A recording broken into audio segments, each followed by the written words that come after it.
And Peter, Tebow was active the week before last, but was inactive this past week.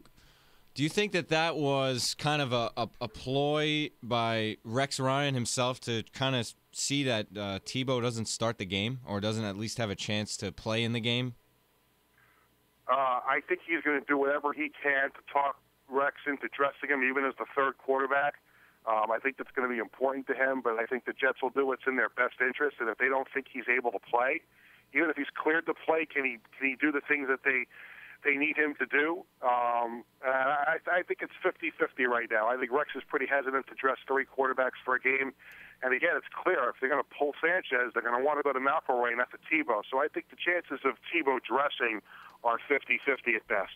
Peter, if we could go back to the Mark Sanchez decision, I think Sanchez starting, like you said, really entails a lot on Rex Ryan's job security as well as the financial obligations that they got to give to Sanchez.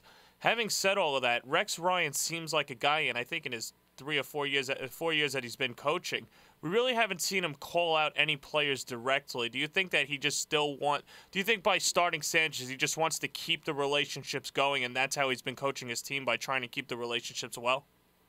I do think, I do think that's the case, and I think it's going to get him fired eventually because it's the one thing that he has been unable to do as a head coach in the NFL is be able to be a head coach. He's been a coordinator all these years and an assistant coach all these years.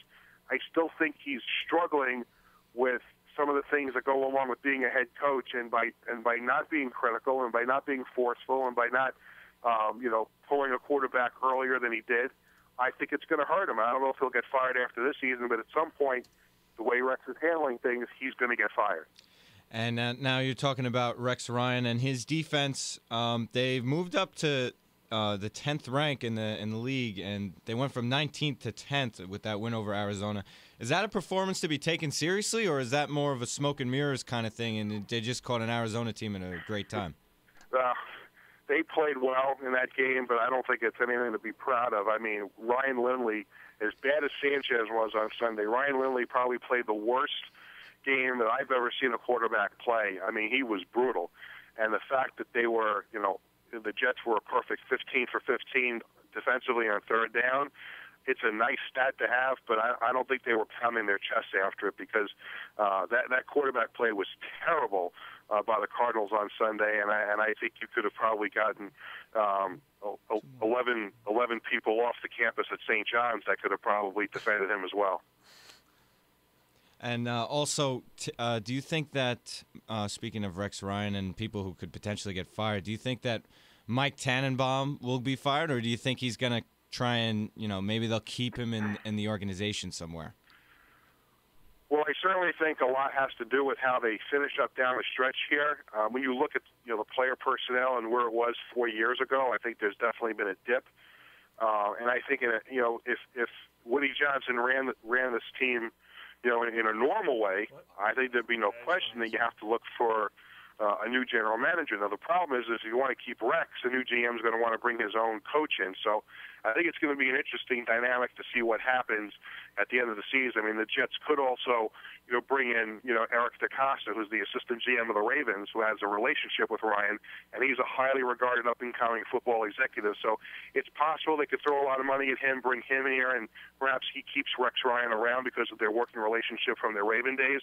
But I think if any other move, if they fired Tannenbaum and bring in a GM, well, new GM's going to want to bring his own guy in. So I think it's going to be interesting to see what Woody Johnson decides to do in the offseason.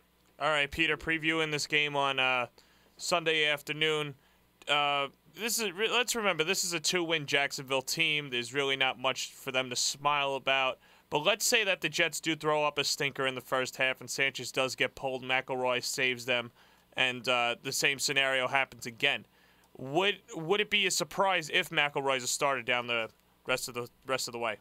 No, I don't think so, because I think with them being home next week, if Sanchez gets pulled again this week, I'll go as far as to say this. If Sanchez gets pulled again this week and they go to McElroy, not only will McElroy start the rest of the season, but I think that'll spell the end of Mark Sanchez in the Jets uniform, because I think they're already going to have a divided locker room over this week, and I don't think there's any way that you can pull him two weeks in a row.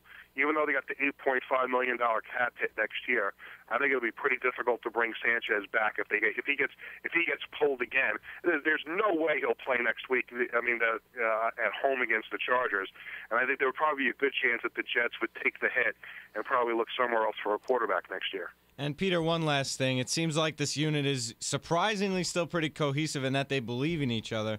And I remember we asked you if you think the Jets will make the playoffs last time, and your answer was understandably no. So I'll put a condition on this question. So with the Steelers and Bengals at 7-5 and the Colts at 8-4, do you think that if the Jets run the table and finish 9-7, that they will be in the playoffs? No, I still don't think so. I just don't think 9 wins is going to be enough. Without question. I mean, the only team that they would have the tiebreaker over at this point is the Colts, and they're not going to catch the Colts, because the Colts are going to face a Houston team twice down the stretch that'll have nothing to play for, so they'll probably win at least one of those two. And they've got a couple other, easy games the rest of the way as well. That Steeler win on Sunday, I think, really took the air out of the balloon for the Jets, because if the Steelers had lost that game, then maybe you think they have a little bit of a fighting chance. But I just don't think 9 wins is going to be enough. All right, Peter, always a pleasure, and thanks a lot for taking the time out to come on the show.